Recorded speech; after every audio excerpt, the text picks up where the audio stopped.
Welcome to the Diesel Technology Forum's webinar, Preserving Public Safety, the Role of Backup Generators in Emergency Preparedness and Disaster Relief and Recovery. During the presentation, all participants will be in a listen-only mode. As a reminder, this event is being recorded. To ask a question at any time during the event, submit the question via the Q&A chat box. We encourage you to ask a question at any time during the presentation. Your questions will not be viewable by other attendees and will be addressed during the Q&A session at the end of the session. I would now like to turn the call over to your moderator for today, the Diesel Technology Forum's Executive Director, Alan Schaefer.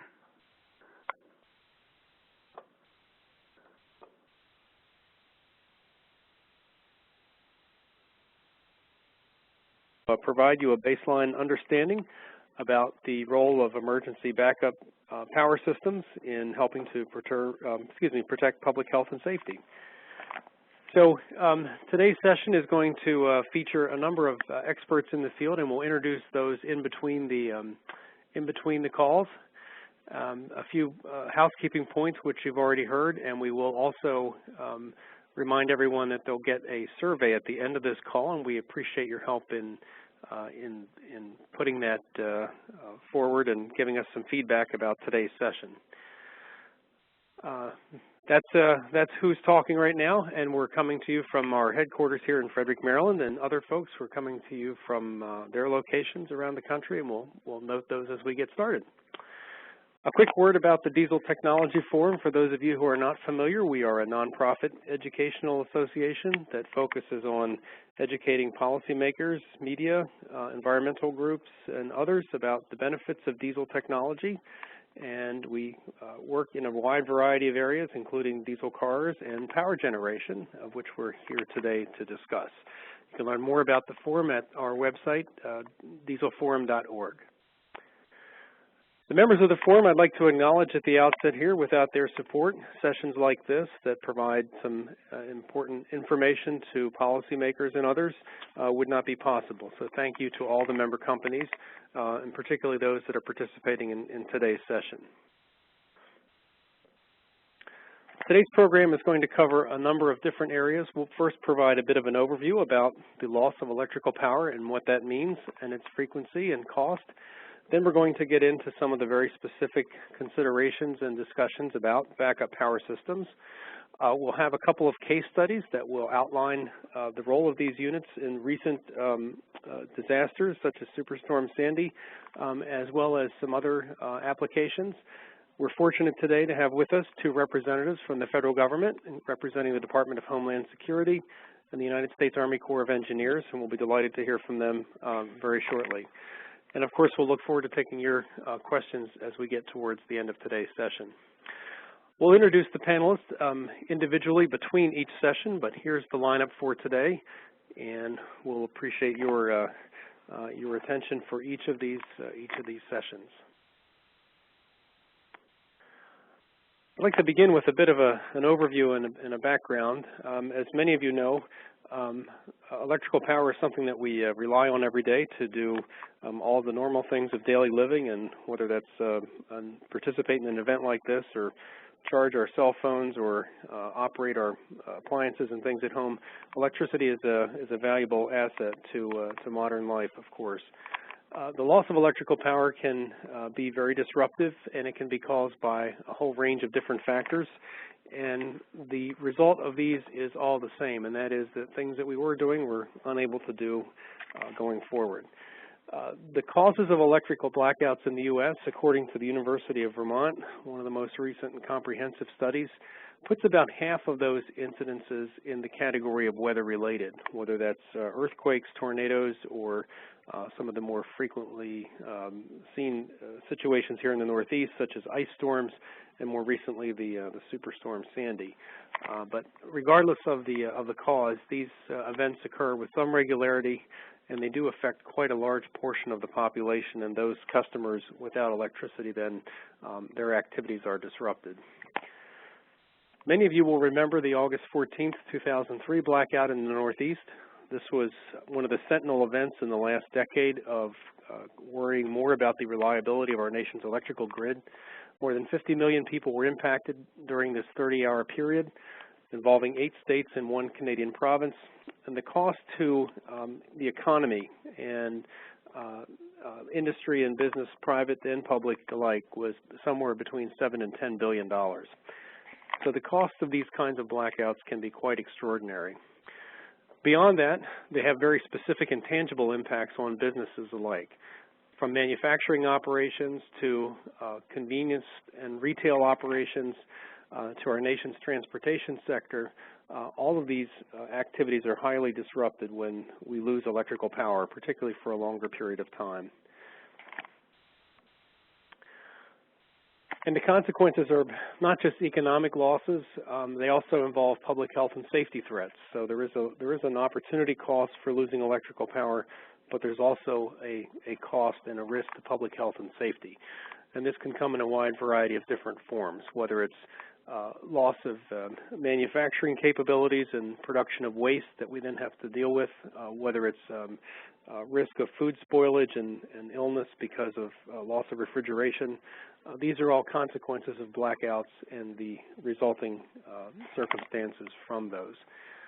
So in order to look more recently at a major event that is you're going to be hearing a little bit more about during the remainder of our session today, those familiar with Superstorm Sandy that occurred here at the end of October and early November will know that it is one of the most devastating storms to hit the East Coast in history, and it had a very disruptive effect on not only the loss of electrical power, but also on many lives and other terrible consequences.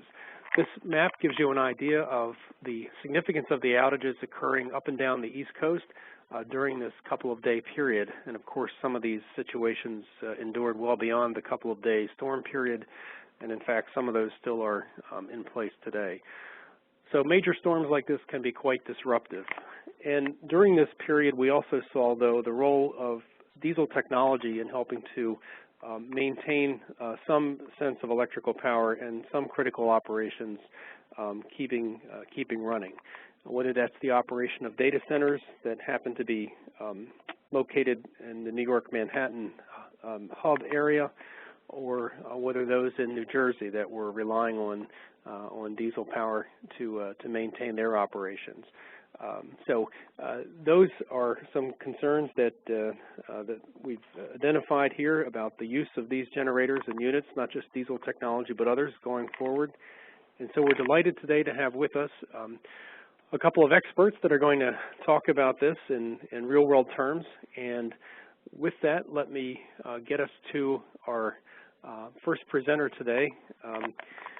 The way we split our program up is the first session here will provide you with an introduction to backup power generation and what those options are for businesses and governments alike. And with us to do that, we have Matt Menzel. And Matt is the Application Engineering Team Leader for the U.S. and Canadian operations. And Matt is with Cummins Power Generation, and he's coming to us from Shoreview, Minnesota. Matt, welcome and thank you. Yeah, no problem, Alan. Thank you very much for the nice introduction. What I'd like to start off with over the next probably 10 to 15 minutes is just cover a very brief, very cursory overview of the different technology choices that customers currently have in the standby power market or the emergency backup power market.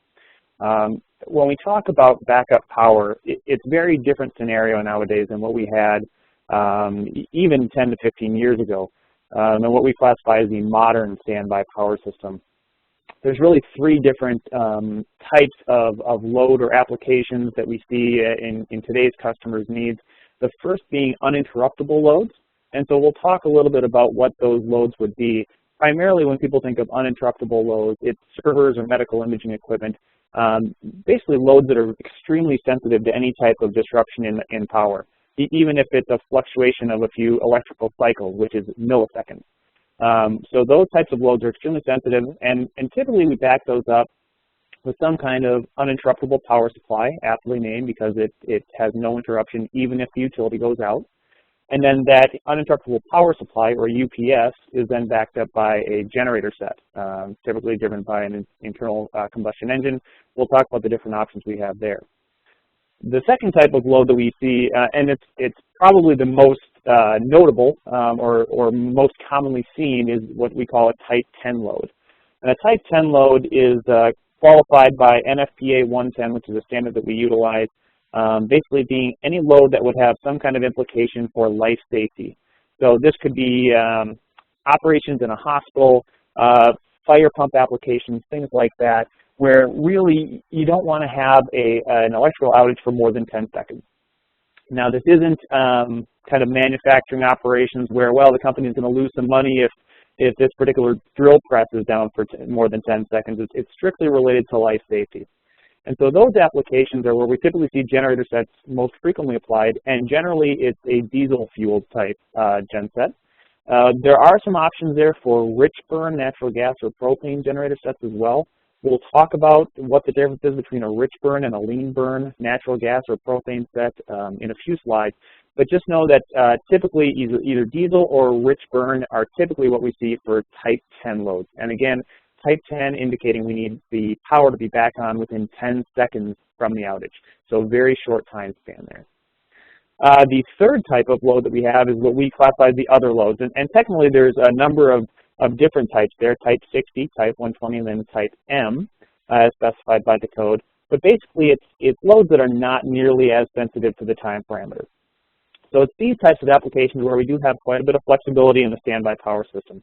We can either use a diesel or a rich burn set, like we use for Type 10 applications, again, the most common, or we can utilize a lean burn gas product. That would be lean burn natural gas or lean burn waste gas. And again, we'll discuss that, but there are some performance applications that we need to, or implications that we need to consider when we move to those types of products. So I'd like to walk you through, I've thrown a bunch of buzzwords at you, and I'd like to go through what each of these technologies is, how they work, and what they represent, and then some of the advantages and disadvantages that we see with each. For uninterruptible power supplies, we have a couple of different types that are most common. The first being battery-based, or what we call a static UPS, and those are typically found in the United States. The second is a rotary type UPS, and we'll talk about how that works. Then we've got our generator sets, which is primarily, the difference is primarily related around the fuel type, so we'll talk through each different fuel type and what the advantages and disadvantages are of each. And then, of course, you've got turbines, which are more constant load type of applications where you're really looking to create a power plant rather than a standby power system. So we'll walk through each of these technologies. But first, let's talk about that static UPS I indicated. So these are the most common that we see in applications in North America. Anyone who's familiar with the data center industry is intimately familiar with these types of units, as they're most common in server applications and other kind of telecom or IT infrastructure projects. Now I've got three shown here, and the only reason I've got three is because it shows one of the clearest advantages of the static UPS is that they're very scalable. As you can see here, each brick essentially represents a new brick or load of battery cells. And this provides backup power while the utility is out, but the generator set is coming up to speed. Like we said, that takes about 10 seconds for Type 10 application gensets, so we need something to cover that time in between. So a few quick facts about static UPSs or battery-based UPSs. One, they're typically sized for 30 to 60 seconds worth of power. Now, the reason only 30 to 60 seconds worth of power is that gives you enough time to go through a couple of different starting sequences on your genset if it doesn't happen to come up on the first try. It's a rare occurrence, but this way you actually have some leeway in terms of getting the equipment started. Typically, only the critical loads are put on the UPS. The reason for that is batteries are extremely expensive, and the maintenance protocols on these batteries is fairly intensive. So the more kilowatt or kVA you have in batteries, the more money you're spending both on infrastructure and maintenance. Typical loads that we see put on UPSs, as we talked earlier, are servers, and now there are even server-based UPSs where the UPSs mount actually right into the server racks with the servers.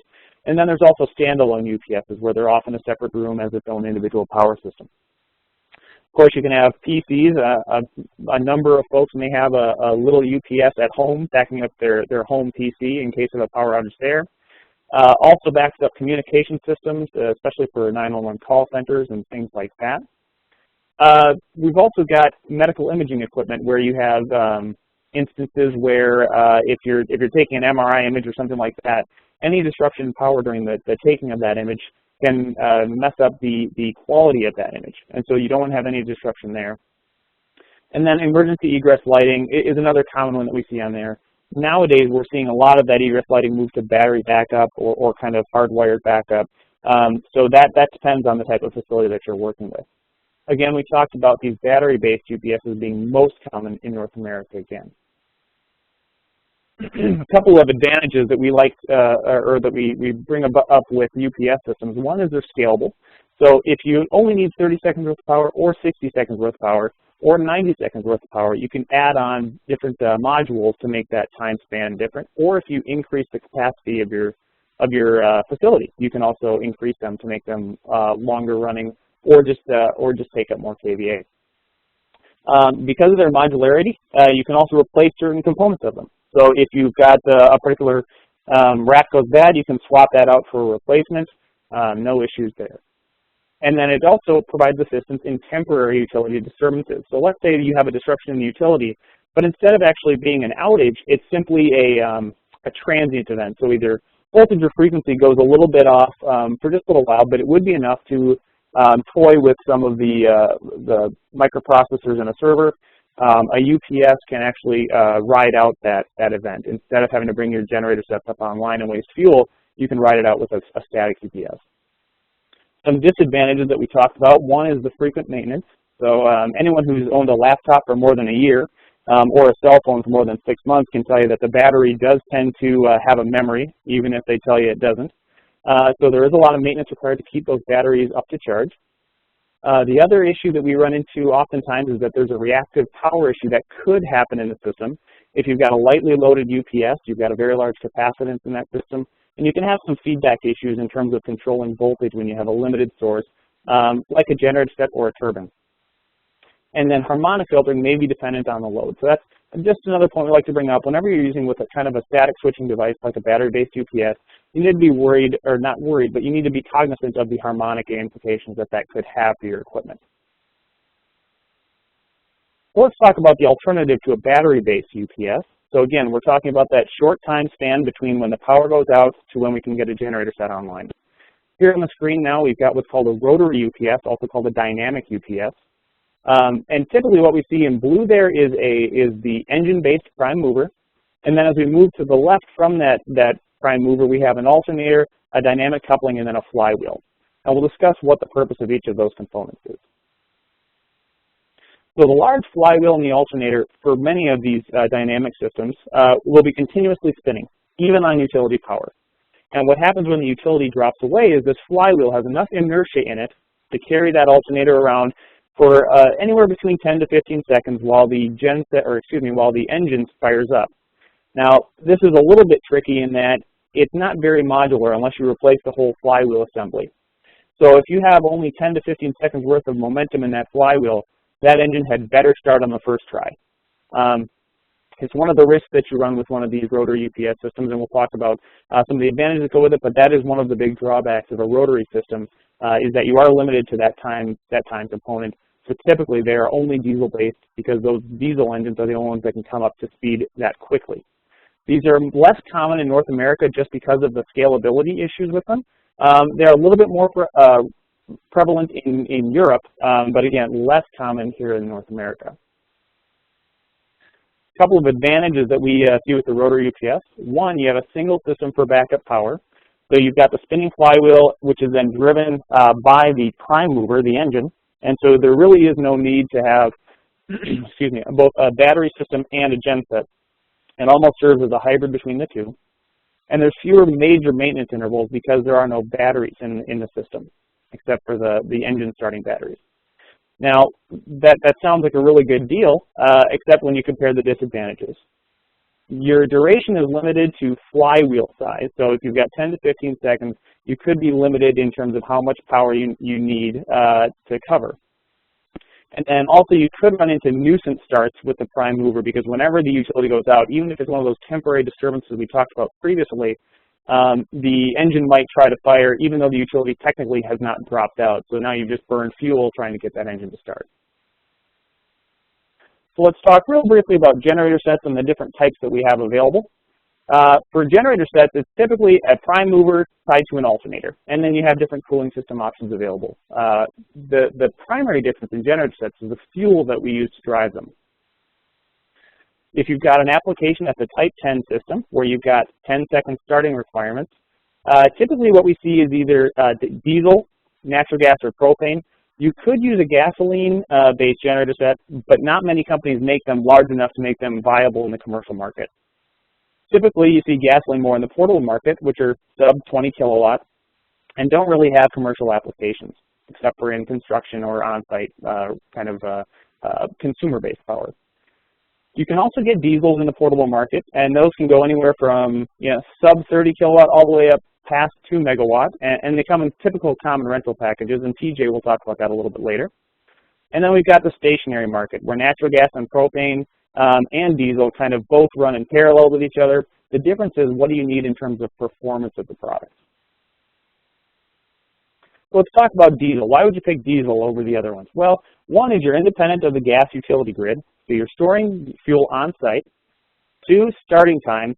Truthfully, nothing can beat a diesel in terms of starting time performance. It's the fastest online. It also has the best transient performance amongst the options that you have available, mainly due to the torque that's inherent in the diesel engine. We also have incredible durability, which is why we use diesels in over-the-road trucks, and reliable, because the technology has been honed and perfected over the years. The life cycle of diesel engines is just tremendously long. A couple of the disadvantages we've got: one is shelf life concerns, so if you're storing diesel on site, you don't want it to spoil and go bad. You may be limited in the amount of fuel you can store on site if you've got an environmental code to meet. There's also this emissions perception around diesel units that they're the dirty diesel. And actually, in recent years, the technology that's brought diesels up to par really has taken all the, or should have taken all the stigma away from that. But we've got this historical image of a truck running down the road blowing black smoke. And really, if you look at a diesel engine produced today, that's not the case at all, just because of the emissions reductions we've been able to come up with. To keep things moving along here, we'll talk about gasoline. Again, I won't spend a lot of time on gasoline because they're primarily limited to portable applications. A couple of keynotes there. One, they're really good in cold starting applications. Again, you've got the engine similar to a car. You can start that off in cold weather pretty readily. You've also got that reliability factor. Again, the same fuel issues that you've got, or disadvantages when you compare them to a diesel platform, whether it's shelf life or storage quantity. Those also hold true for gasoline. For natural gas now, we're moving into a spark-ignited platform rather than compression-ignited. The advantages: one is you've got almost an infinite fuel supply if you're on natural gas. Two, they've got an emissions perception. Everyone believes they're green. One trick about that is actually that if you're running a spark-ignited platform, it's just a different type of emission that you're emitting. You're not emitting the particulate matter that a diesel is known for. You're actually emitting more of the formaldehyde and hazardous air pollutants that we've seen through the EPA regulations. It's also got a nice fuel cost right now, just due to the current economy, and then the storage concerns aren't really there. But when you run on a spark-ignited platform, you do have a couple of issues. One is the durability. So in terms of a lifespan compared to a diesel, you're not going to get 20,000 hours worth of runtime out of a spark-ignited platform. It's just not meant to do that. Secondly, transient performance. Again, a spark-ignited engine does not have the torque capability that a diesel does. So if you need to pick up a large load quickly, it's going to be more difficult for a spark-ignited platform. Cold weather options: you can have some fueling issues with propane at cold weather just due to temperature. And then power density. Typically, most engine manufacturers don't make a true spark-ignited platform for rich burn applications that goes above 150, maybe 200 kilowatts. So if you go above that break point, you do tend to get a little bit more expensive in terms of the platforms and the sizes that you have to go to. Let's talk about which is most effective where. One, in standby applications where time without power is a factor. So this is your data centers, hospitals, secure facilities, your 911 call centers, police stations, things like that. One is UPS systems are almost a must, and they're pretty standard nowadays, just because there's so much computer power in these facilities that they just have to have them. It's required. Now, diesels are still far and away the most common. Why? Because they can get up in 10 seconds. They're reliable. They're durable. You know they're going to run well. rich burn natural gas and propane are becoming more popular just because the fuel trade-off is there, the fuel cost trade-off rather. One issue that we have seen, especially with Superstorm Sandy, was is the natural gas grid available, and then how much propane would you have on site if you needed to go to that as a backup fuel. So there's some things to consider there. Now, if you're in a standby application where time is less critical, then you can move to a diesel, natural gas, propane. Those all are still good options. But this lean burn concept comes into play. Now, lean burn natural gas, lean burn just refers to the ratio at which you're burning fuel compared to air. The technical aspects of it are not really important. One thing to note, though, is they're a great option for continuous power or cogeneration applications, but they are very slow to start up, generally 30 to 60 seconds to come online, and they can only take, at most, 50% load in a single step. So they're not really a viable option for true emergency power where it's needed in 10 seconds. Now with that, I'd like to thank you for your time, and I'll hand it back over to Alan, and we can continue with other topics. Great. Thank you very much, Matt. That was very informative and a great kickoff. Now I'd like to turn to our next presenter, who is TJ Tarabalski. And TJ is a global regulatory consultant with the Marine Locomotive Stationary Regulations in the Emissions Regulations and Conformance Group from Caterpillar. And TJ, I think you're coming to us today from Mossville, Illinois. Is that right? Yeah, that's right, Alan. Great. Thank you very much. Take it away. Thanks for the introduction, Alan, and good afternoon, everyone. I appreciate everyone taking the time today to learn about ways we can more effectively prepare for use of generators during an emergency event.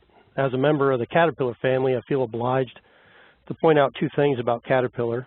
We make more than earth-moving equipment, much more. Marine, locomotive, and electric power combined, what we call power systems, contributed $20 billion of our $60 billion in sales in 2011. Second, the Caterpillar sign you see is likely at one of our 141 independently owned dealers operating worldwide, and not the sign you see on Caterpillar corporate headquarters, which is shown here to the left of the bridge spanning the Illinois River in central Illinois. And on a personal note, while I live in Peoria area now, I lived in north of New York City from 1988 to 2006, which spanned both Trade Center attacks, the Blackout of 2003, and numerous weather events common to the Northeast.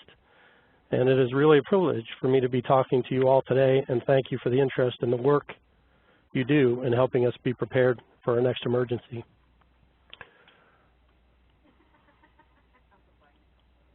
First, an overview on what I'll be presenting, and my topics are common definitions, genset applications and purpose, the genset operation during an emergency event, emissions capability, features and benefits, a genset quick connect option, and example genset power output and fuel consumption. The next slide has definitions for those not familiar with industry jargon, and for those experienced in power systems, I ask for some leeway on detailed definitions for the sake of simplicity here today. And also, you may hear the same information several times today from different speakers and different perspectives, and that's on purpose to make sure that you all leave this presentation and are brilliant at the basics of generator sets.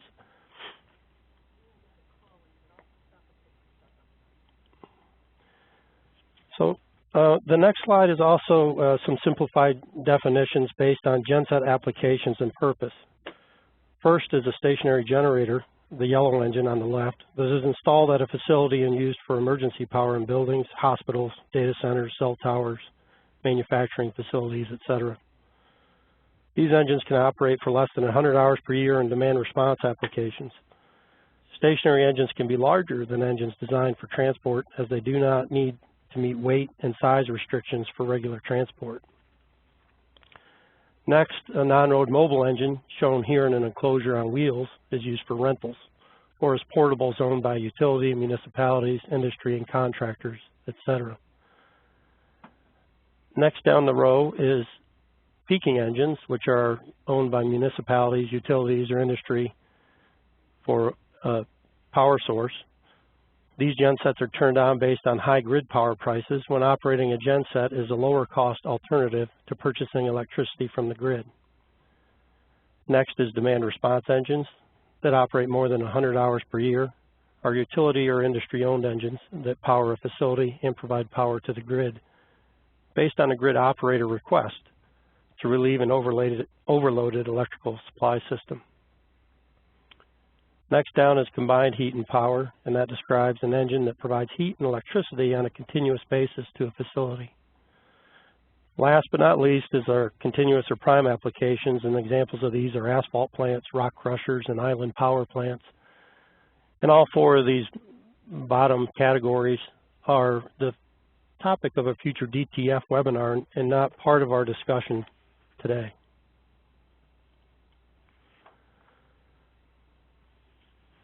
Moving on, the next slide is an illustration of how non-road mobile and stationary engines are used relative to the normal source of electrical power.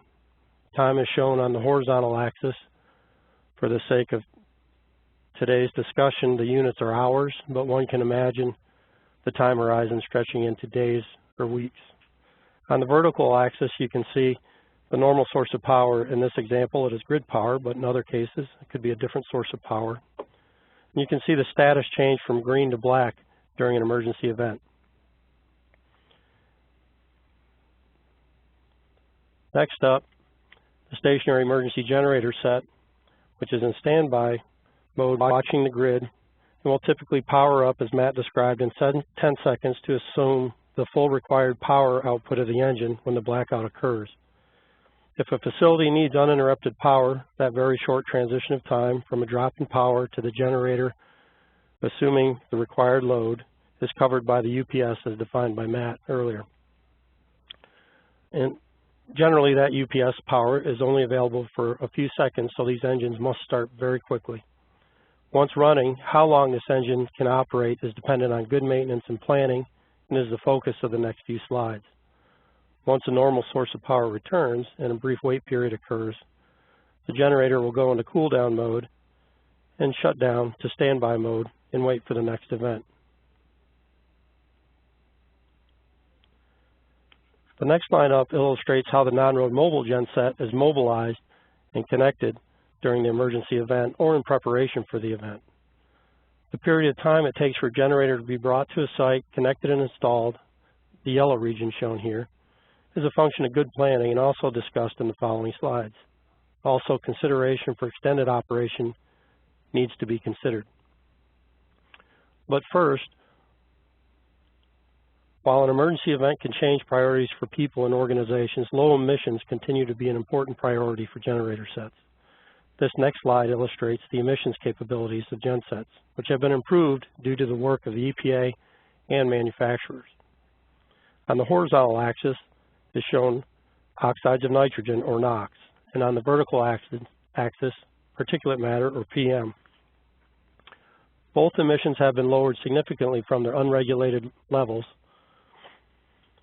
based on rental fleet turnover and the standards in place for stationary engines since 2006. Gensets typically meet Tier 2 or higher emission standards, which are shown here in the dotted box. Another emissions improvement is the reduction in fuel sulfur, which is currently required to be 15 ppm for non-road mobile gensets and most stationary generator sets. This sulfur level reduces PM and sulfur emissions from all engines. You should understand what sulfur level your engines can use. This is specified in the owner's manual. And while ultra-low sulfur diesel fuel is the current EPA requirement, in the event ULSD is unavailable, other fuels may be allowed to be used by EPA, as occurred after Superstorm Sandy in the Northeast, and Alan mentioned this earlier.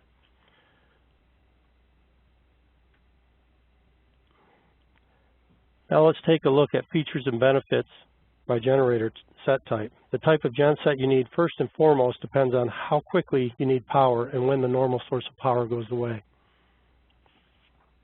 As I previously defined, emergency and non-emergency stationary generator sets are typically owned by a facility and shown in the rightmost columns.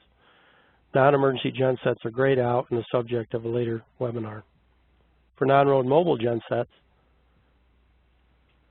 some operators will choose to purchase their generator sets, which here I call portable or customer-owned, and others may choose to rent them, which I call rental gensets. And getting back to the time to power, The stationary engine has a clear advantage if coupled with switchgear that monitors the health of the grid and automatically turns the engine on in the event of an outage.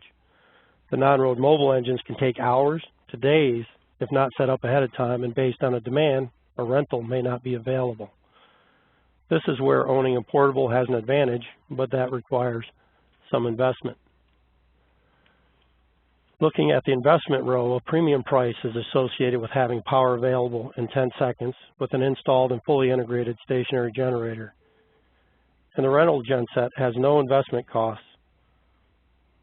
The portable has a shared or lower cost as it can be moved around the facilities and shared on an as-needed basis. Large retailers use this approach. From a maintenance perspective, they all need to be tested regularly to assure operation, and the rental process typically incorporates maintenance costs as part of the rental, if it is a short-term operation. Emissions regulations for non-road mobile gensets are at the federal level, and stationary gensets have federal and state requirements. Noise, for example, is regulated at the local level. In either case, the appropriate permits need to be secured prior to beginning construction or planning to bring an engine to a facility. The key differentiating factor between stationary and non-road mobile engines is time on site. If a non-road mobile genset is on site for more than 12 months, its regulatory status will change to stationary and require additional permitting. Also, an engine that is moved in and out seasonally may be classified as stationary. Again, consult with local permitting authorities to be sure you meet requirements, as today's discussion is not meant to be the final word in regulations. And clearly, the stationary engine has an advantage with time on site being unlimited. Last is isolation from the grid, which is really included as a safety reminder. I want to take a moment to remind you that all of these operations require skilled and trained personnel to be conducted safely. At Caterpillar, safety is the #1 priority with a targeted goal summarized by the expression, home safe, everyone, every day. Isolation from the grid is critical for safety reasons, which is required in the event of a blackout to prevent feedback into the grid. Next, just a short summary on pre-planning. Given your choice between non-road mobile and stationary gensets. Code compliance helps with safety and reliability of installation. You need to pre-plan your connections and assure isolation from the grid for the mobile genset. When it is brought to site, be certain the stationary engine is installed and maintained to the appropriate codes. In advance of the emergency event, you need to know what circuits you want to power in the facility and the required voltage and amps. Also, think in terms of short and long-term needs. These issues are addressed for stationary engines in the design phase of building engineering, which brings us again to permits. Non-road mobile engines may have transport restrictions based on weight, time of year, time of day, bridge or tunnel limitations, so pre-planning is needed. Also, local noise ordinances may play into extended outages. Stationary engines need to be permitted prior to an engine arriving for installation on site, and in either case, significant pre-work should be done to be prepared and compliant during an emergency event. Power cable and what additional accessories may be needed, such as transformers and bus bars, are ideally predetermined for mobile gensets. Connection, location should be in a safe, dry, and secure location. All these issues are pre-addressed with stationary engines integrated into the facility. Next is connection location, and again, that needs to be in a safe, dry, and secure location. Fuels and fluids and appropriate supply contracts need to be secured prior to the emergency event. And lastly, think in terms of long-term event and short-term event. For example, hospitals after Superstorm Sandy had many power strips on the orange emergency power outlets, given the prolonged nature of the outage. There weren't enough outlets around the hospital on the emergency circuit to meet the extended outage. They also had electric flush toilets not on the emergency circuits. So really the goal of the pre-planning is to get the non-road mobile gensets at site and operating as quickly as possible and have all engines start reliably and run reliably for the short and long term.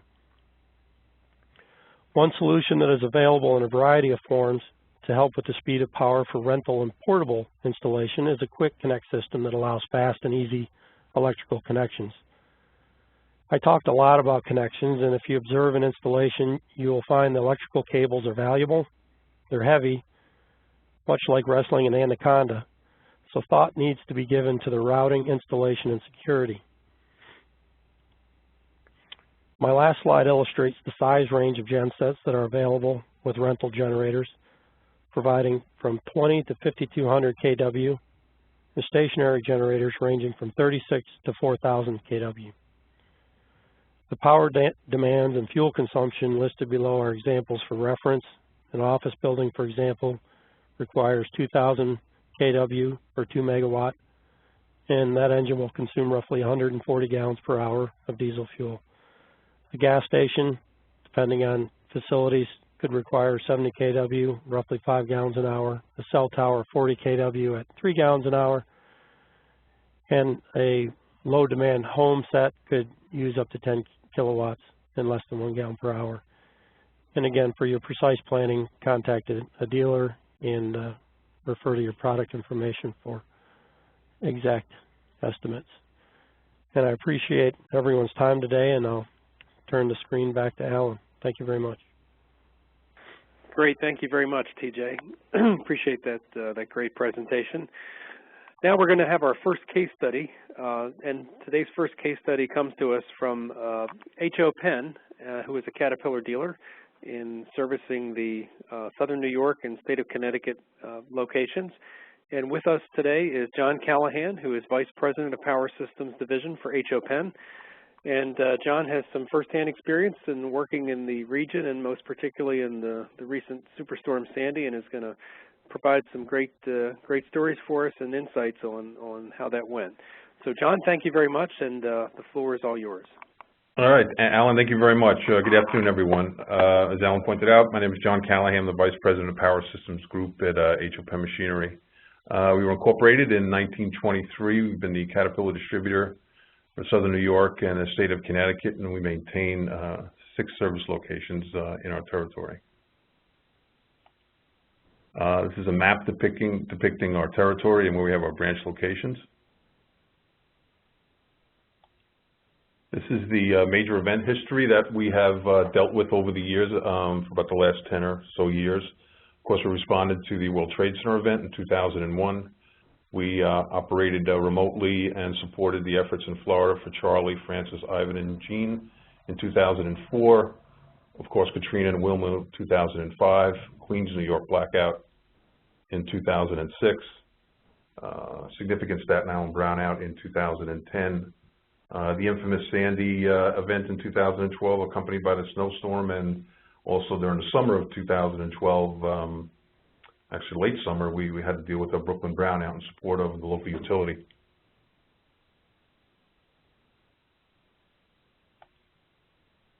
This is a picture of the typical type of installation. These happen to be for the World Trade Center event, where we provided product throughout Lower Manhattan and throughout the boroughs of New York City.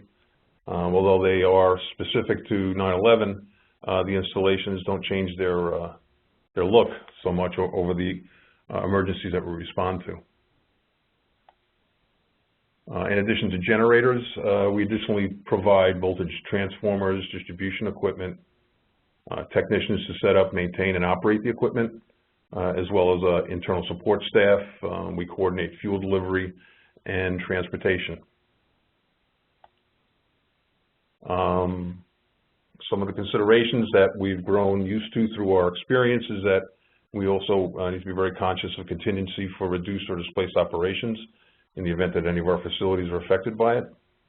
The operational difficulty in moving equipment through the affected areas, and support of our responders and our logistics team during the event. This is a photo of the battery tunnel Battery Park bypass in Lower Manhattan, which, as you can see, was flooded completely during Superstorm Sandy. That's to the rear of the photo is the docking point for the Staten Island Ferry.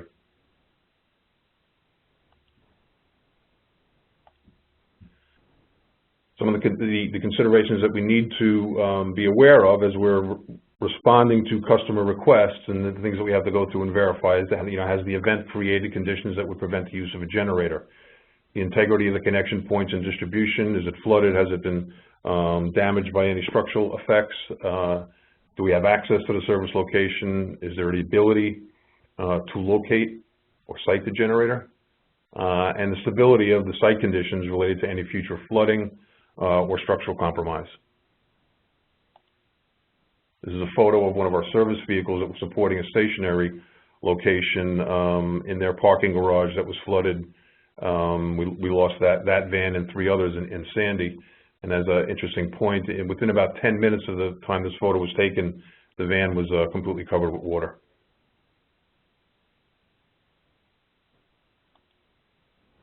Our recommendations, as TJ pointed out earlier, is to absolutely formulate an emergency plan prior to any event.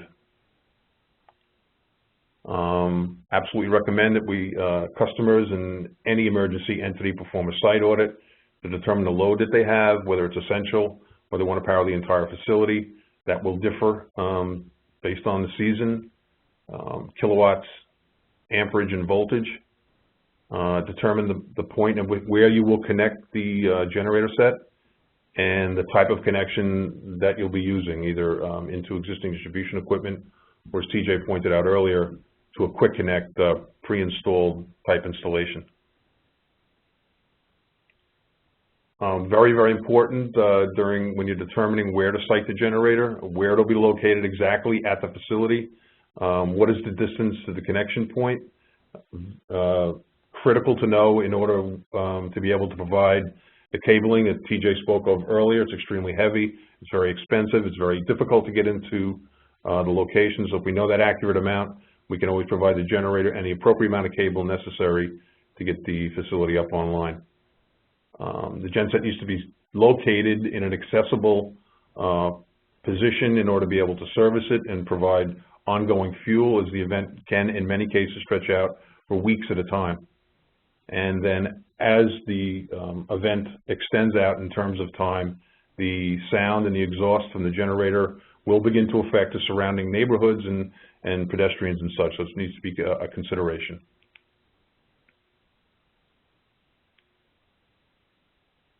As I pointed out earlier, the recommendations are absolutely to consider a quick connect.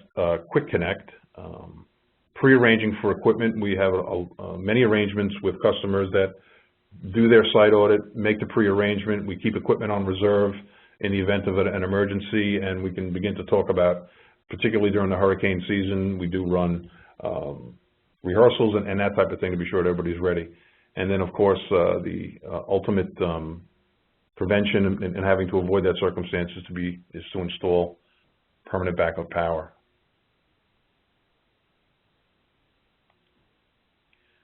There's another photo of the World Trade Center recovery, and you can imagine some of the difficulties in operating in such conditions. It's another depiction of generator installation during Sandy Street in Manhattan.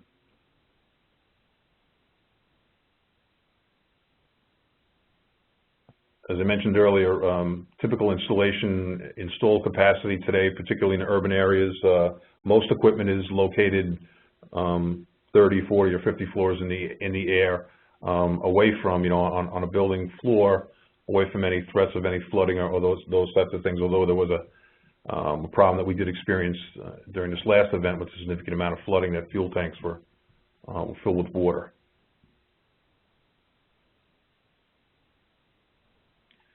This is my last slide, is our typical installation of our support local utilities in the event of strain to the grid, summertime loads that, due to air conditioning and high humidity, high heat, we will install gensets that will run in some cases for a week and sometimes even as long as a month. We will also respond to events such as major transformer substation issues. And that's all I have. Turn it back over to Alan. Great, thank you very much, John. Very interesting pictures, and many of us can remember the storm quite well, and now we know what those big trailers parked along the street, what they're really doing. So that is an excellent depiction. Now I'd like to turn to our first speaker from the federal government, and we're delighted to have with us today Richard Alt.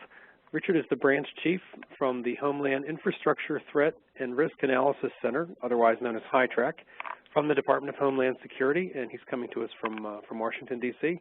And Richard is going to share some perspective about the role of DHS in the most recent events and some lessons learned there. Richard, thank you very much for being with us.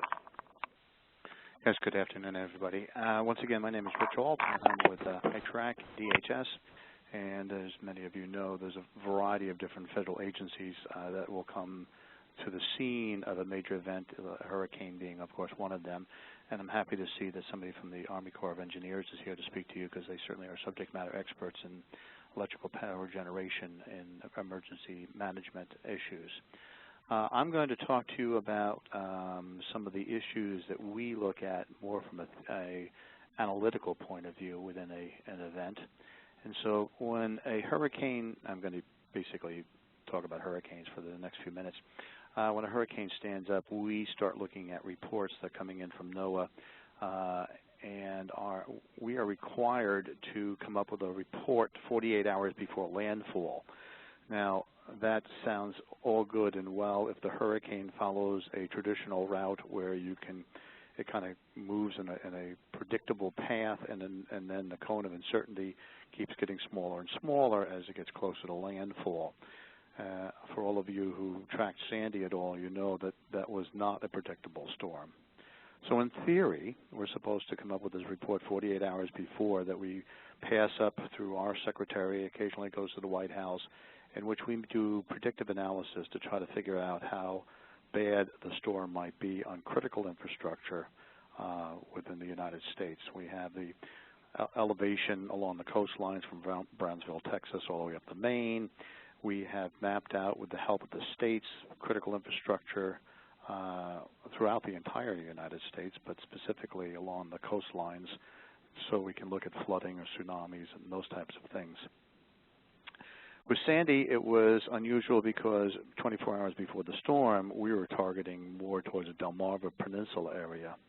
Then it moved north, and then it was just moving along like a normal hurricane at 6-7 knots, and then it picked up speed, and of course came in at the highest of high tides, and you had the storm surge that came on top of it.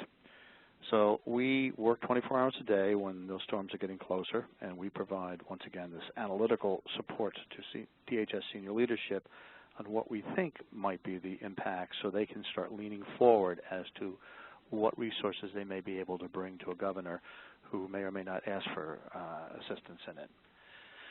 So some of those analytical products that we talk about is infrastructure of concern list that has morphed, and Sandy has required us to actually rethink this whole process. We look at this data that I talked about earlier that comes in from the states every year. We rack and stack it into levels, level 1, level 2, level 3, and we also rack it and stack it in reference to the impact it might have on a region. Additionally, we're learning how to have this one ILC, Infrastructure of Concern list, that we have before the storm comes in, that we'll tell our secretary and other government officials that these are the critical infrastructure that may be impacted by the storm. So you could be a level 1, something that's really important to us, but it may not be impacted by the storm. A Category 1 hurricane will normally not have much impact on a nuclear power plant. However, a Category 3 or 4 might have more impact because the power going to the nuclear power plant, the external power coming back in, it actually feeds it, even though it generates power, might be off for some period of time. So depending on the intensity of the storm, we look at that information. And now we're looking at, right after the storm hits, what things have been impacted that could have a negative impact on response or recovery. So we're building out our capabilities along with CS&C, which is the Cyber and Communications Hub for DHS. They literally are 400 yards from our building. And we talked to them about what those things that might also help. So if you've lost comms, how could DHS bring resources to the state and locals to support that? Another product that we build is the Infrastructure Impact Summaries. Once again, we are looking at specific impacts to specific sectors within the impacted area. Of course, one of the biggest ones and the one that you're most interested in is the electrical power grid. How bad will it be, and how long do we think it'll take for restoration? So those are two of the products here. I'm going to slide 4 here, which is hurricane in response to your question. We'll get specific questions from our Secretary, Secretary of DHS, from our Undersecretary, and quite often from the White House staff on different questions that they have on impacts, and then we'll write those IRQs back to them. We were all attempting to figure out gas stations and generators and where they were and how many were out, and that turned into quite a project for everybody within the United States government, trying to understand that now we had a large geographic area that was going to be without power generation, and we didn't have enough gasoline to fuel vehicles running back and forth. And then how does the government, if the government should even, go in and supply power, or at least facilitate, which is really where we came down to, facilitating people understanding where they had options to get power to power up private enterprise. And then we have IIAs, and IIAs are Infrastructure Impact and Assessments. Once again, they do a lot of our predictive analysis and try to figure out, in a normal hurricane that follows a normal track, we should be able to tell the senior leadership and the state and locals that within this particular event, we're expecting you to have 3 feet of water in your major hospital because the storm surge and where the hospital has been built all have lined up. So those are some of the things that we're trying to look at. Now, in post-hurricane and recovery operations, we continue to do modeling and cascading impacts on fuel shortages in the wake of Hurricane Sandy. We always learn from each event things that we need to take into consideration. In this case, we looked at the elevation of where the fuel was stored, and we knew that there would be water on the ground, but we didn't realize that the truck racks, which is where the trucks pull and actually fill up, would have toppled over at that wind speed. It was not something we took into consideration, and it prevented easy refueling of the trucks, which would then go out to the gas stations. So the nearest truck racks that were actually on, that were working, were in Philadelphia, and then they had to go back and work on those types of things. And then the newest reports that were coming out as critical infrastructure restoration reports, these CIRR, address impacts to critical infrastructure. And they're really built to, now the event is over. What lessons should we have learned from this? What things did we not look at, we collectively, the federal, state, and local governments, that we could now go back and do? Whether that's building codes that should be changed, whether that's resources that we should have staged somewhere else and didn't stage. Certainly one of the positive things, though, is how Northcom is now leaning way forward on civil support. So Northcom was now bringing in equipment to the impacted area with DoD assets more than they have ever done before. So that's now how do you quickly mobilize them and get the messages to them and get the orders to them, mission assignments are called, to ensure that happens. We did it during Sandy, we being the United States government, and we know that we have to refine that to make that an easier and quicker and leaner process going forward. So we sit down with the states, the locals, the federal agencies, and look at collectively lessons learned from an event like this. And one of the issues that came up during the event was what were the hurdles that were going to impede electrical power restoration recovery. And there were a number of hurdles that were out there, whether they were hurdles trying to get the Canadians across the border, anything from that to, if you're Canadian, the drug testing policies in Canada are different from the drug testing policies for the United States if you're driving big rigs, working that all out in a speedy fashion. Once those things were brought to the attention of this Presidential Energy Task Force, they were immediately fixed, which is the first time I've seen that happen. We had a number of issues where contractors going in from one state to the other, what licenses do they have to have? Most of the time in the South, that's taken care of because they have more events down there. And this Presidential Task Force was put in charge of doing that. And we had a seat at that table to make sure that the people who, when they saw an issue come before them, our real role was to tell them how important that issue was or was not to prioritize their actions within there. And we also sent a representative down to the Coast Guard. We work with the Coast Guard on a routine basis during Deepwater Horizon. We actually had somebody detailed to the United States Coast Guard headquarters for over 3 months working on a variety of different scientific issues. HYTRAC has the ability to reach back into 4 national labs, Sandia National Lab, Los Alamos, Argonne National Labs, and now Idaho National Labs for cyber stuff. So when it's a heavy lift analytical thing that needs to be done, like I have a whole bunch of oil in the Gulf of Mexico, what happens when a hurricane comes along? What does that mean? And a little story on that point is that traditionally, if you got, we knew the oil was going to wash up on the shoreline if a hurricane came through. One traditional way of getting rid of that is to burn the seagrass, not to the roots, but just like the tide come up, burn it, and then it would regrow. And the problem that you have with that is if you had a second hurricane in the same season at the same intensity as the first hurricane, the inundation area, especially for places like Louisiana, would be an additional 12 miles inland because the friction of the seagrass would be missing from those long marshlands leading up to the coastline. So that informed the decision makers that burning the seagrass may not be the best event. Fortunately, we did not have that event. We did not have the hurricane come in and mix the oil up like that. We also supply people to joint field operation offices to, once again, our niche. Our niche is, if it's broken, what does it really mean strategically to the United States? That's where our bread and butter is that we're looking at questions that come into the joint field office. How important is it that this thing is out, and how quickly do we have to put resources to it to get it up and running?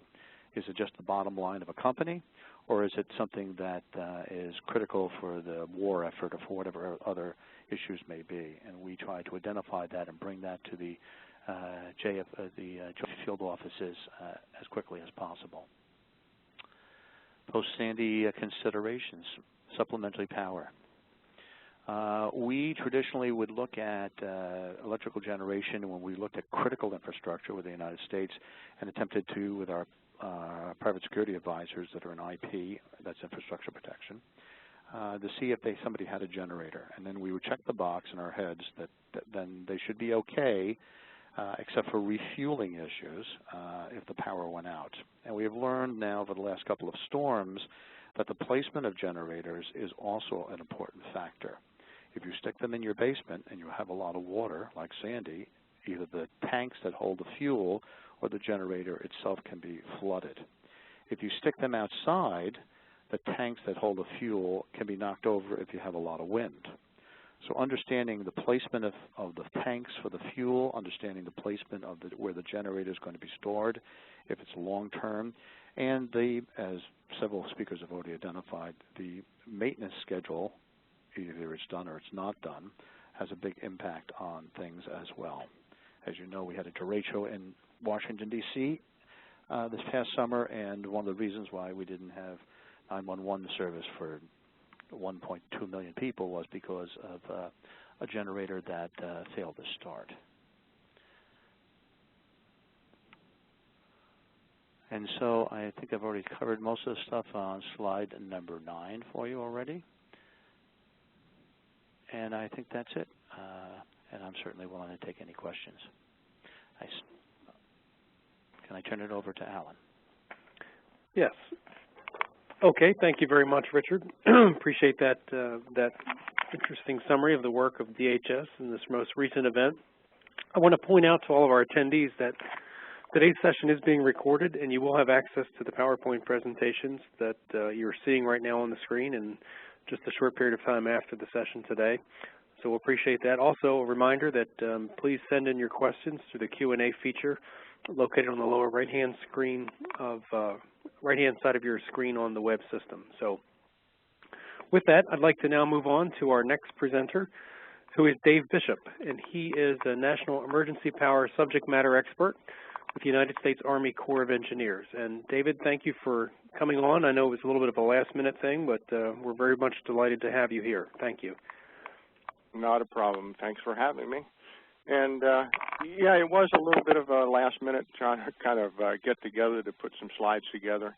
And what I attempted to do with my slide presentation is my briefing portion of it will be short and to the point.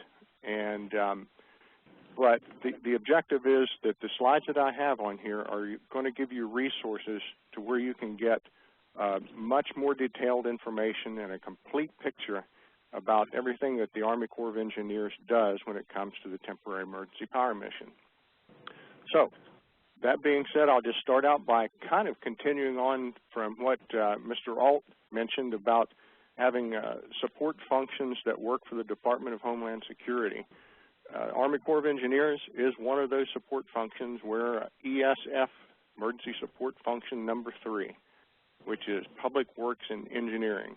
And we work under the Department of Homeland Security when there's a disaster, and we do a wide variety of things. You know, it's not just emergency power, but it's coordinating and organizing the capabilities and resources of much of the federal government to work on the services and technical assistance and engineering expertise, construction management, you know, all the things that have to do with being the nation's engineering provider, you know, are the types of services that we do for DHS.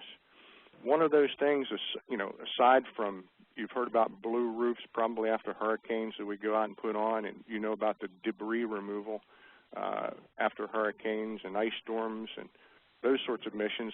But one of those are kind of recovery missions, you know, things that occur after the storm. But the temporary emergency power mission is something that's a response mission. When people lose power, they want it back now. And it's not a matter of what you want a lot of times, but what is critical to life-saving, life-sustaining, and other facilities that are crucial for the local command and control for the post-recovery response. So those actually are the 3 categories that we look at when we go out to respond for a temporary emergency power mission. And we prioritize them that way. Life-saving becomes first, life-sustaining second, and then the other command and control issues. So, you know, we have a very large capability. It's the U.S. Army and Department of Homeland Security. However, what we're here to do post-storm is to assist the states and local governments. We're not there to be, you know, the Superman coming in our case, green uniforms to be able to do everything. And what we're hopeful for is that Department of Homeland Security, FEMA, along with folks like you, are doing all the preliminary work so that when there is a disaster, you don't have to have the U.S. Army come in to the rescue. And I can see some of the presentations, hopefully today, are going to help in that regard. Just to give you some idea of the extent of the resources that we have available to us, as part of our regular and recurring planning and training program, we have 8 planning and response teams. And those are groups of about up to 20 civilian individuals that work for the Army Corps of Engineers per team. They're about 20 per team of those 8 teams, and they're distributed around the United States and actually in Hawaii too, so that you have a team that's relatively close to your area, and in the event of a disaster, they can come and respond to it. And they're kind of the management cell that makes sure all the resources get there and everything's done properly. We also have 15 deployable tactical operating systems, which are basically RRVs that have satellite communications and all of the electronics that we need to be able to effectively install generators quickly. There's a lot of communication that's involved. Then the other resource we have are what we call Advanced Contract Initiative Contractors. Right now we have 2 of those that are under contract. And of course, they cover all of the U.S. and U.S. territories. They are our execution arm. They are the ones that haul, install, operate, and maintain generators for the most part. So that is done by, usually, a lot of them are local contractors. We'll have 2 prime contractors, and they'll hire local companies in many cases to go out and install these generators and operate and maintain them. Now, the military end of things, we have the 249th Engineer Battalion. It's a large organization, 3 companies of soldiers that are located at Fort Belvoir, Virginia, Fort Bragg, North Carolina, and Fort Shafter, Hawaii. 4 platoons each of about 80 soldiers per company. So, and we normally have 2 companies that are available during any one period of time when there are disasters going on. Those folks are our technical experts. If you see the green suiters, they're called Prime Power, 249th Engineer Battalion. These are electrical experts, journeymen to master electricians, very highly technically skilled individuals, and they can do just about anything, from assessing the critical facilities to determine what size generators and BOM and all the materials that are needed to actually connecting them up. During disasters, they can go out and troubleshoot, assist the state and others to troubleshoot their distribution systems or other types of electrical problems they may have. And I just can't say enough about those soldiers. They're top-notch folks. Then the last component of the tiered structure that we have, or all the resources, are called our worldwide power contractors. These are 3 major companies that we have right now under contract, and they are kind of an extra resource that we have. The planning and response teams, the ACI contractor, and the 249th Engineer Battalion, they get everything done, but when there's something that it's a bigger event than we've ever imagined, like Hurricane Sandy or Katrina, we can bring in our worldwide power contractors, which are generally used for wartime operations as their primary function, but we can use them during civil disasters in the U.S. And they are the ones who lease generators. When Department of Homeland Security, FEMA has about 800 generators that are CONUS, and then they have a few hundred that are also in U.S. territories. But when those are exhausted, or they're the wrong sizes or the wrong configuration, we go to our worldwide power contractors. It might be some of the ones you've seen today. They'll get generators from Cummins or Caterpillar or some of the other companies that are available out there, and they'll lease them, bring them to the site, and some of the photos you may have seen today could have been generators that were leased by the Army Corps of Engineers from these contractors and installed at critical public facilities. So, basically, I wanted to keep the presentation short for you, like I said, because there's a lot more information online that you can go to. And the next slide that I have up, if everybody has your pen and paper handy, there's a web address on there, a link. Of course, you can't click the link, but you can write down the web address. This site is, as the title says, ENGLink public website. It's the Army Corps of Engineers disaster response repository for information about disasters. It tells about what we do. And this is open to the public, as the title indicates. as you can see down here in the title, it's an HTTP address. It's not secure at that point. So you can type that one in from any computer and go in, and you'll see this page, which is on the screen. It's the main page. Over on the left-hand side, I don't know if my pointer shows up at all, but the emergency power is over on the left-hand side, about 5 down from the top. You click on that tab, then it'll take you to a little more secure site, and there's the web address for it. It's an HTTPS site.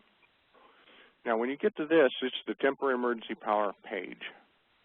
It has all kinds of information that was just developed. I put a lot of it on last year, and it's pretty small print, so it's pretty hard to see, but the one that has the red generator at the top, that's a video link. It's about I believe it's about a 12 to 15-minute video that what I told you just a little while ago about what our mission is, you know, it goes into great detail and explains everything and the whole process that we use and what resources we have. It's an excellent video. I'd really encourage you to go and visit the site and click on that. The second one is if you want a text copy, you know, especially for folks who are state and local government representatives, you can click on the emergency power information paper. It's just another link that's on that site. You can print that out and pass it out if you're given briefings on emergency power functions and what the Corps of Engineers does. The third bullet down is the Emergency Power Facility Assessment Tool. It's called, acronym is EPFAT. The Emergency Power Facility Assessment Tool is something that Mr. Callahan from HO Penn alluded to. It's your preparedness effort to go out and look at your critical public facilities and determine what size generator it's going to take, what size cable it's going to take, the length of the cables, where are you going to place the generator, all of the technical information that an electrician needs to go out and assess to determine what it's going to take to power that facility's critical components up following a disaster. And what we have done for you, DHS and the Army Corps of Engineers created this EPFAT website so that facility owners can go in, or state and local governments can go in and register on the site. It is a secure site. You know, you have to be approved through a process before you can gain access to it. But you can go in and do a step-by-step assessment and enter the data into this website. You can include photographs, some engineering drawings if you want to, but it also has, like I said, a step-by-step guide to tell you how to do the assessment. So really all you need is a journeyman electrician to be able to do that for you, enter the data in there. And the great thing about it is that it's a product that is for you. You know, it's so that in the event of a disaster, the facility owner or whoever it is that wants to get emergency power back up, they have that information at hand. They can go in and print it out, hire a local contractor, or, you know, if the state is going to provide assistance, the National Guard or whoever it is, you can hand that to them and say, here's our requirement. And then it saves a lot of time for electrical teams who are extremely busy following a disaster of having to go to the facility and do that analysis and, when everything is going bad. So just encourage everybody to take a look at all of these resources we have on the website. And if you have any questions, I believe the process is to write them in the Q&A section down below, and we'll either answer them at the end here, or I will get back to you if you leave your name and an email address in there. Okay, I believe that wraps it up for me. Thank you. Thank you very much, David. Appreciate those remarks. Okay, just a reminder to keep submitting those questions. We're going to begin that session here just momentarily. And now to wrap up our official presentations for today's program, we have our final case study. And this is a case study in backup power generation. And it's presented by Mike Dysart, who is the Region General Manager for Cummins Power Generation. And Mike is based in Princeton, New Jersey. Mike, it's all yours. All right. Thank you. Good afternoon, everybody. Yes, I'm going to do a case study on a place that's real near and dear to people in New Jersey, a town called Seaside Heights, New Jersey. And what happened to them is Superstorm Sandy and what our role was in that, okay? First, introduce myself. Again, not a great picture, but the best I could do. Region General Manager for the Eastern Region for Cummins Power Generation. I am based in Princeton, New Jersey, and have been with Cummins Power Generation for 12 years now. The other player in this, besides Cummins Power Generation, who is the manufacturer of our equipment, is our distributor in that area, and that is Cummins Power Systems, so you'll hear me refer to them throughout this presentation. They've been in business since 1937. You can see their territory here up to Connecticut, this half of Pennsylvania, the D.C. area, and of course New Jersey. Have a lot of power Gensets, and they've added 3 new locations in the last 18 months, so it's one of our distributors that's really on the move. So the town of Seaside Heights is a Jersey Shore town. I grew up in North Carolina. If you can detect an accent in North Carolina, we called it the beach. In New Jersey, they call it the shore. And for those who have been in that area, either in the Philadelphia area or New Jersey and have lived there at all, you know that the Jersey Shore is a strong part of the Jersey culture. It's a very important economic engine to the state. And again, you really almost can't find anybody that doesn't go to the shore in the summer. So its winter population is about 3,000. And of course, it swells up to almost 10 times that in the summer, as you might imagine. Economy is based on summer business, hotel, restaurants, stores, places that sell beach stuff. And then also, if anybody had teenage girls around the early 2000s, it was the home of a popular MTV show called Jersey Shore. So, picture of the boardwalk. Okay, this is very common on the Jersey Shore for those people who haven't been to the Jersey Shore at all. Many towns have this boardwalk look, okay? The project, well, Seaside Heights came to us a couple years ago, and what was happening to them, the power company, the AP&L, was telling them that during the hot part of the summer, they would have trouble delivering power to Seaside Heights. Just too much stress. In other words, when the temperature goes up to 95% humidity, the power company is basically telling Seaside Heights, we might have to brown you out. In other words, cut your loads. So as we just discussed earlier, this is not a good thing for Seaside Heights because everybody makes their money, the economy happens in the summer months. So this is a little bit of an unusual application other than what we've been talking about today. We've been talking about mobile generators and emergency generators. But our generators were actually put in to help Seaside Heights with their power needs during these high demand periods. So we supplied 3 2,000 kW generator sets. So this is about 10 times the size of, say, your little home standby set, which might be 20 kW. And at 12,470 volts, which was the line voltage of the utility there at Seaside. The other thing we had to supply was some controls and basically breakers, circuit breakers, to actually do the paralleling with the utility. So what I mean by that is when JP&L called for power, the people at Seaside Heights would start our generators and actually put their generators on with utility. So both utility and gens are supplying power to Seaside Heights.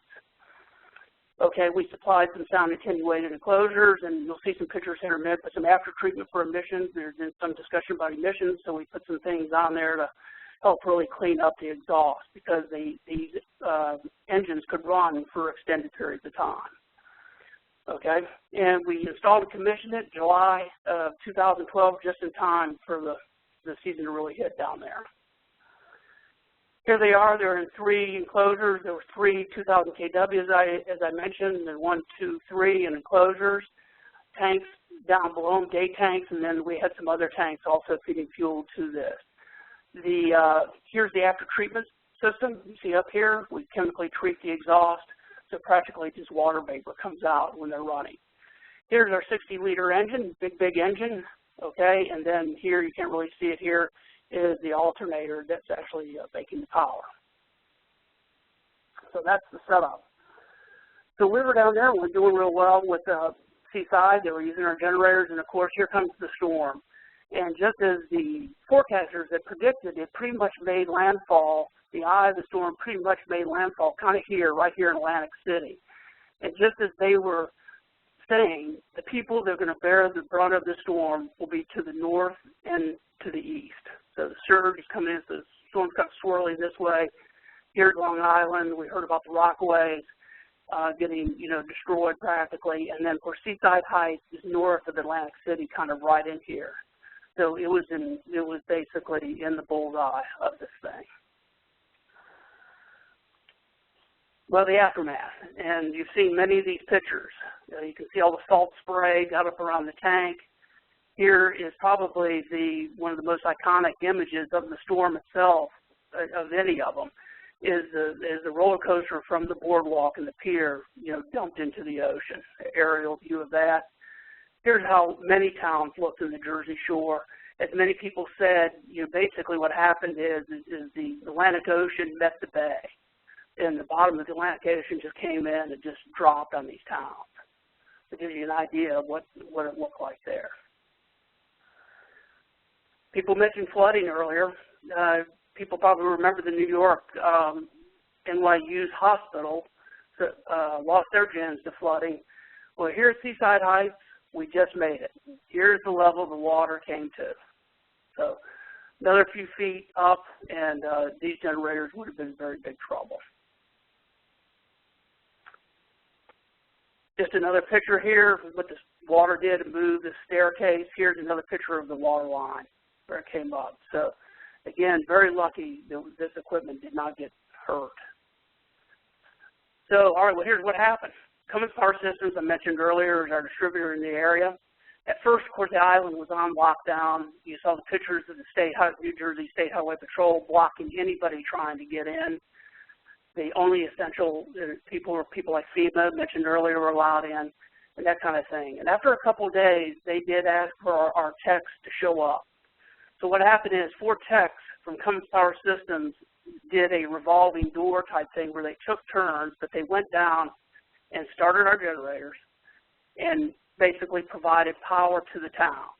Okay, the utility was gone. There was no utility. It was completely gone, poles down, the whole bit. So what we did, we had to kind of reconfigure our controls. Remember, we said we had set this up to run with the utility. So now all of a sudden the kind of this power plant generator system now has to be the emergency generation for the town.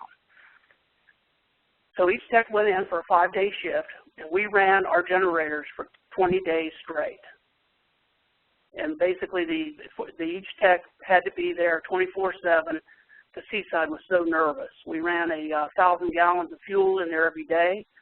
These generators do, at full load, take about 120 gallons an hour if they're running to full load.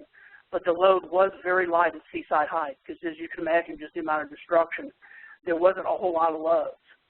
So Seaside Heights used our generators to start bringing back essential services of the town. After 10 days, we went to the second gen and to do maintenance on the first. Again, not quite sure how long we would have to run. So it was quite a story of helping out, and I think Cummins Power Systems felt really good about being part of the story with Seaside. And then after 20 days, finally the utility said we're ready to go. Just a couple other notes that was interesting. Our techs had to live in pretty miserable conditions, just like everybody else down there. There were, cold hotels for shelter. Natural gas had been turned off. So we talked about fuels earlier. In these cases, these were diesel gens. So we could truck fuel in there, but the natural gas was turned off by the utility. There was no natural gas. Our techs had to use, FEMA trailers for food and showers, and so it was sort of rough going there for them. Other duties that Cummins Power Systems had, just real quickly, they took 450 customers on 260 actual site visits in the aftermath of the storm. 25 of those visits involved life safety. Our own branch in Newark was flooded. Thousands of dollars of testing equipment and everything else was destroyed. By the way, our Newark branch was in a no-flood zone. There was other facilities that we had full-time 24/7 techs there just to babysit the system, make sure nothing went wrong, and that's some of these people that we did that with during that period of time, that first week or two after the storm. Okay, so that's the story of Seaside Heights. Thank you very much, Mike. It was an innovative use of the generators being there for peak shaving and turned into emergency backups. That's quite an interesting development. I want to thank everyone for submitting questions so far. So we're going to start out with some of those, and I'm just going to put these out to our participants, and you can ask those or respond to those as you see fit. Let me start out with a general one, and the question is, I may have missed this discussion. Diesel engines have a reputation for reliability and durability. Given this, why do they fail so commonly in emergency situations? That's an excellent question, Alan. This is Matt here. I think I'll go ahead and take a stab at it. Great question, and from the Cummins side, actually, the number one reason that we see gensets fail during an emergency situation is because they've been neglected on maintenance. And actually, the number one cause is because of battery failures. Far and away, it's probably well over 50% of the reason why gensets don't start when they're called upon. Is because the batteries have not been maintained either by the facility owners or they don't have any type of proper sensing to make sure that the battery chargers are working properly. And so it could be alleviated up front if the investment is made to make sure that the battery charger indications and things like that are working properly. So that's number one reason for us. Any of our other panelists want to comment on that question? This is Dave Bishop with the Corps of Engineers. The only thing that I agree wholeheartedly, and the only other thing that I would say is when we ship generators in, it's you know, they're designed to be pretty hardy, and but just the wear and tear and jarring around of loading and unloading them on flatbed trailers or shipping them over some of the roads that we have these days with potholes and such, they take a beating when they're getting there. So, you know, any little minor you know, thing like a battery cable or anything along those lines can cause any generator, not just a diesel generator, but any generator to have problems. But overall, they are very hardy, and we don't have a lot of those kind of problems. Yeah, Alan, this is Ray Marfell with Caterpillar as well, and I guess I could add to Matt's comment. He hit it right on the head in terms of actual causes for generator failures, but there's also a lot of times the cause for the power outage is often people point to the generator didn't start or didn't run, when in reality there could be downstream breaker settings or other things within the entire electrical system that caused, for safety reasons, the generator to trip offline or otherwise. But at a high level, the view is that the generator failed. So just another comment to that point. Excellent clarification there. Thank you. Let's remember these are complex systems, and I think there was quite a bit of media coverage around the units in New York City, which were sometimes reported as generators failing, and really the generator was high and dry, but the fuel tanks and the pumping systems were underwater, and that led to the units not being able to have an ongoing fuel supply beyond the day tank. So good point, Ray. Thank you. We have a question here, and this is, I think, reflective of some of the policy issues now in play in the Northeast. I know Governor Cuomo has sponsored some legislation there to require service stations in the New York area to have emergency backup generator capabilities. And so this question is, how much time does it take to install the wiring necessary to connect a 36 kW generator to a service station if there's not a quick connect? How long? The question was, how long does it take to install a temporary generator at a gas station, 35? How much time does it take to install the wiring necessary to connect a 36 kW generator to a service station if there's not a quick connect in place? Yeah, you know, generally it's not very difficult, and it can be done rather quickly. You know, what actually takes more time is to send a team, excuse me, send a team out there initially to determine what size generator and how much cable it's going to take. That's more time consuming than it is actually hooking it up. So if that's predetermined, to go out and install the generator, the time on site could be, you know, anywhere from an hour to 2 hours, something in that range. Okay, any more comments on that?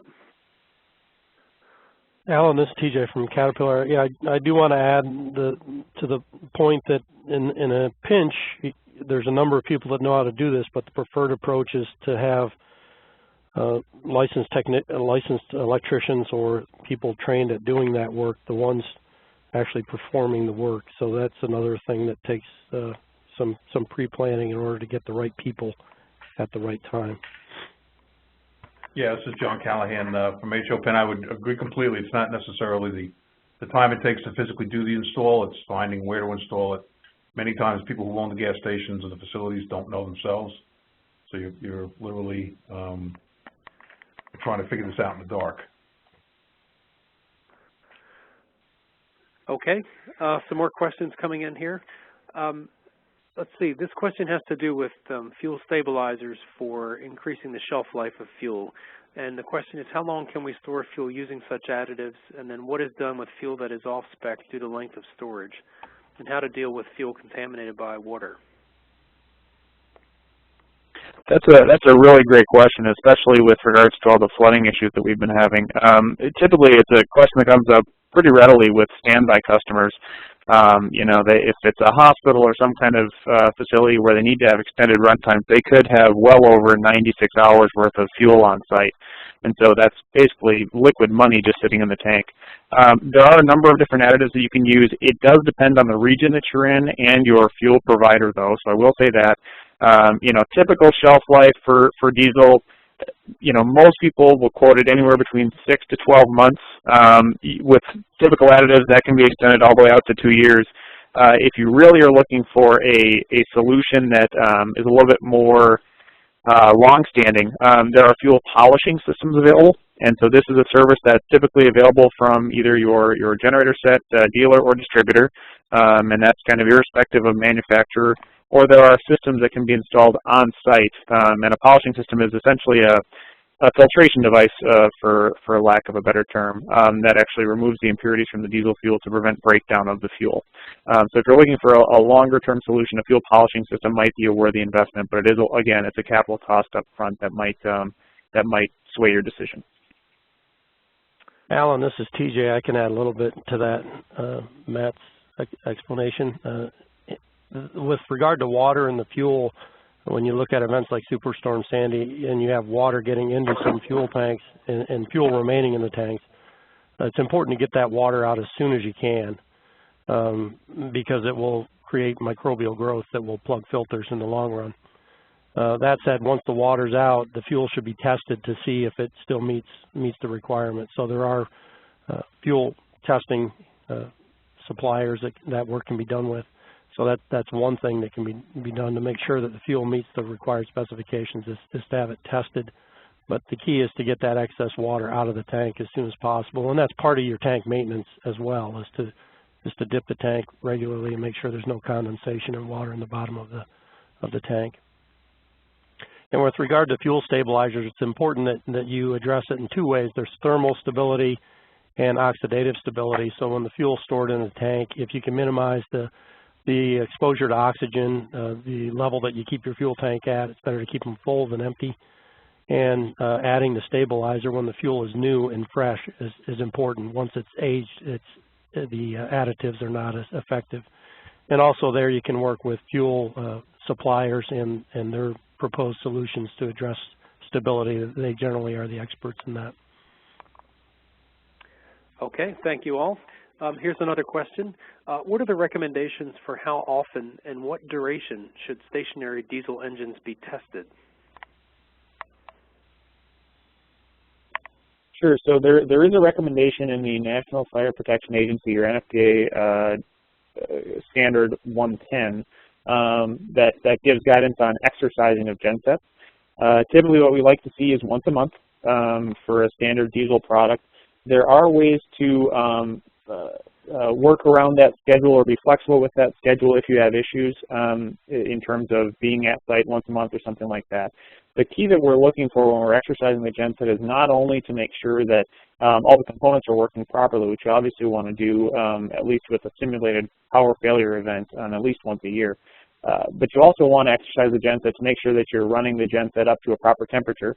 And the way we do that is by checking the exhaust temperature of the engine to make sure that you're burning it hot enough to clear out any preliminary symptoms of an issue we call wet stacking, which is basically unburnt fuel collecting within the system that can lead to concerns if you've got the genset being too lightly loaded. So if you're only running the genset up to 10 or 15% of its capability, you've got basically this oversized engine that's not going to have complete combustion of its fuel. So it's typically the recommendation is once a month. Generally it's for at least 30 minutes, but the more accurate description of how long to run it is up to the appropriate temperature, where there is a minimum temperature recommended by each engine manufacturer.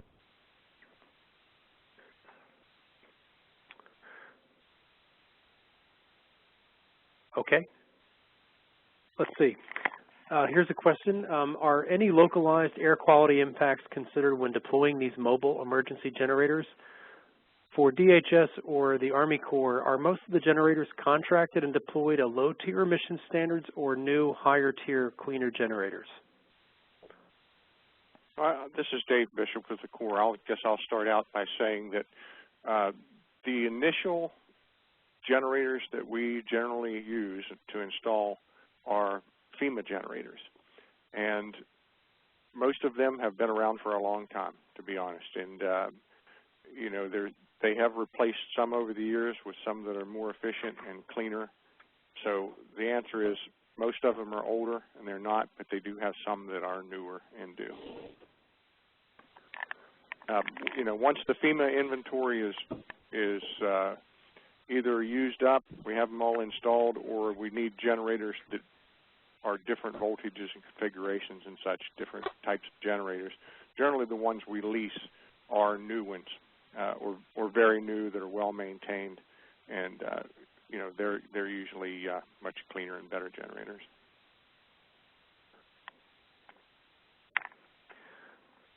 Okay, we have a somewhat related question here. For emergency generators with particulate filters, do you recommend utilization of a bypass relief valve, since many generators are not maintained well? Is this truly effective as far as how quickly it can be implemented? Do most air districts allow this?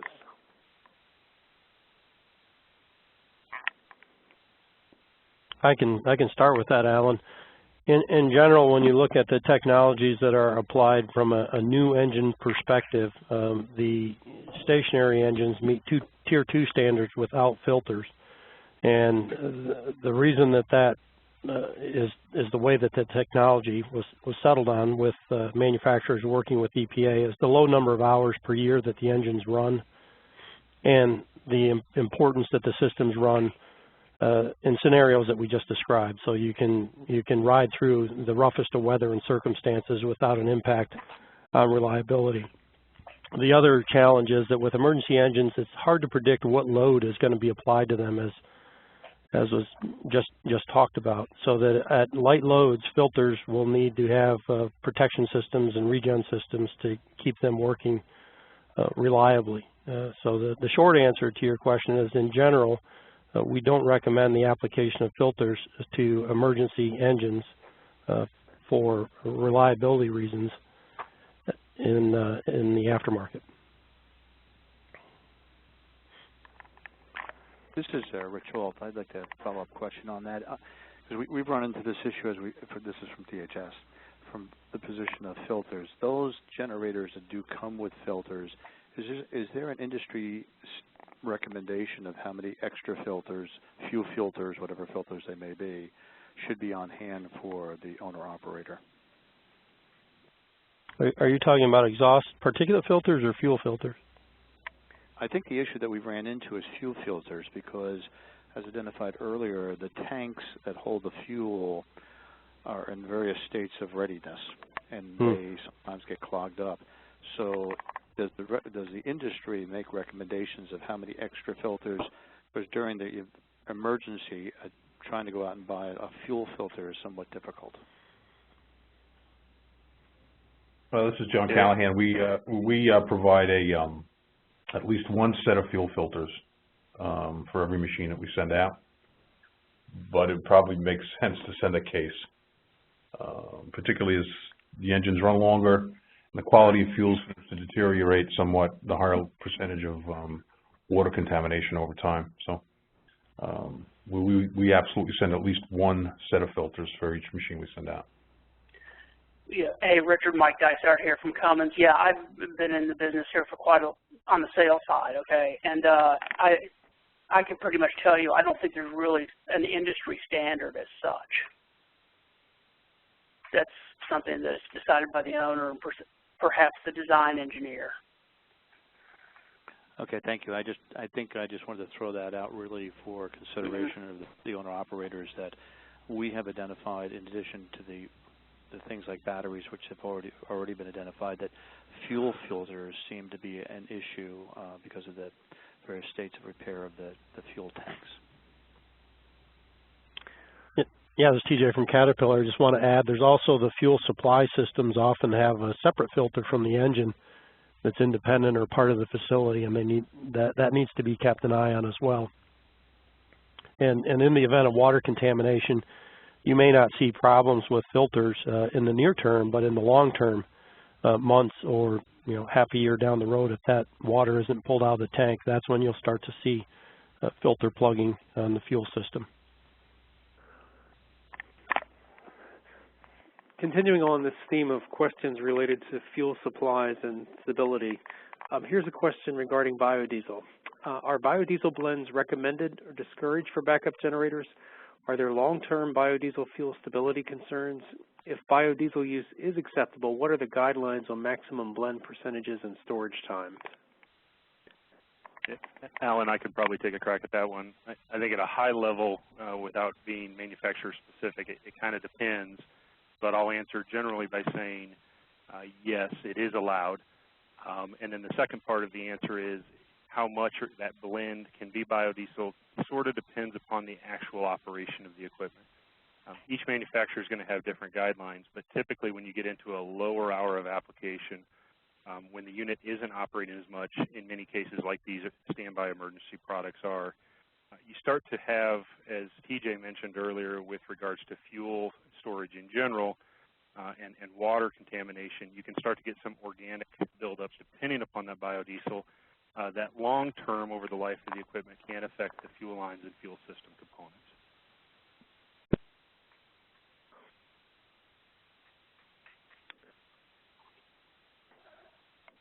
Okay. Thank you for that. Let's see. We have another question here. This one gets into the new EPA regulations. How restrictive are EPA's regulations on reciprocating internal combustion engines for emergency use? Are ULSD waivers going to be needed in future emergencies?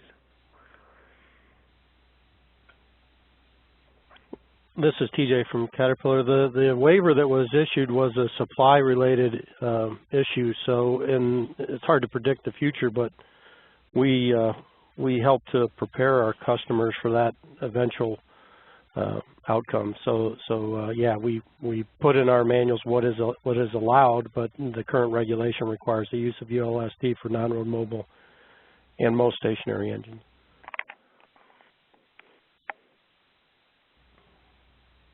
Okay. Here's a question regarding sighting. In the future, how will we deal with the potential water elevations with respect to the generator sighting? Higher required platforms? This is Matt from Cummins. I think this one really depends on site-specific locale. So myself being in Minnesota, typically we don't have a lot of flooding issues unless you're down in one of the river valleys. But if you're on the coast, having to plan for eventualities of flooding does become an issue, obviously, as we've seen in recent months.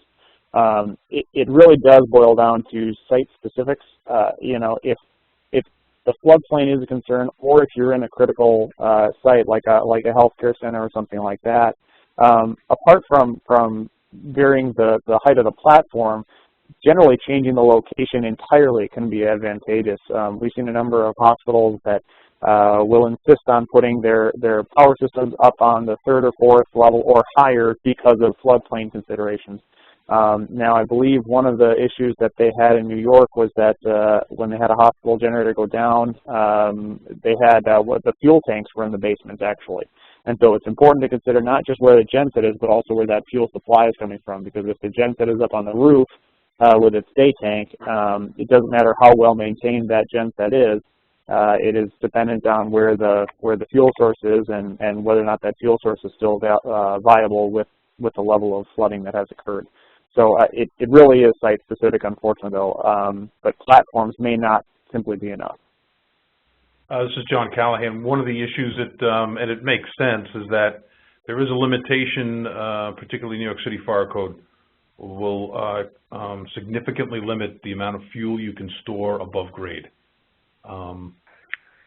Putting 10,000 gallons of fuel on a 20th or 30th floor not recommended by the FDNY. So we're sort of limited to what we can do there. And this is Dave Bishop again, and like the gentleman said, it's site-specific, very condition dependent on what the conditions are. But another alternative might be to put in a transfer switch and have an agreement with some company for a rental generator in the event of a disaster. They can just pull it in, connect it up, throw the transfer switch, and you're back in power. So the generator's not there all the time, only following an event. This is TJ from Caterpillar. I just wanted to add one more comment, Alan, and John had touched on this, is that the codes, there are some lessons learned, and the codes are going to be modified wherever a disaster occurs. You could almost count on it that there will be lessons learned that will be embedded into building codes, and then the question is there a process to go back and look at existing builds and bring those up to current codes, or what are the requirements there?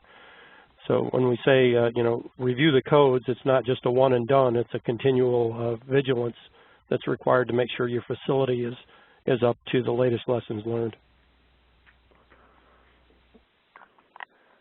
Okay. With that, I think we are approaching the end of our event today, and I want to take a moment, first of all, to thank all the attendees for being with us and for staying on through the extended question and answer period.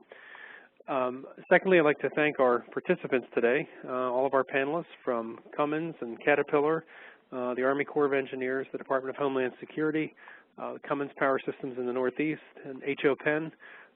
Thank you all for an outstanding series of presentations today. And at this point, we will be doing some final housekeeping items. What you're looking at on the screen here is a feedback of a survey that we hope that you might take a moment or two to complete, and will help inform our future programming and activities that we may undertake here. I would also like to mention that we will be looking at this, and we'll likely be doing another session that will be focusing on generators' use in demand response, which you've heard a little bit about earlier today, and looking at generators and their role in helping to maintain a stable electrical grid during peak times of peak demand. And that's likely to be coming in the May or June timeframe, and you'll be getting an invitation because of your participation in today's session. So thank you very much for that. With that, let me ask our host, Kristen Gifford, if there's any other housekeeping items that we need to take care of, and then... No, just a reminder that the recorded webinar as well as the presentations will all be available on the Diesel Technology Forum website within the next day or two, and you will be receiving an email via the email address that you registered on how to access that. Okay, very good. Well, thank you all very much again for your attention this afternoon, and we appreciate you being with us. And for more information about the work we're doing here, visit our website at www.dieselforum.org. Thank you all, and good day. Thank you. Thank you, Al.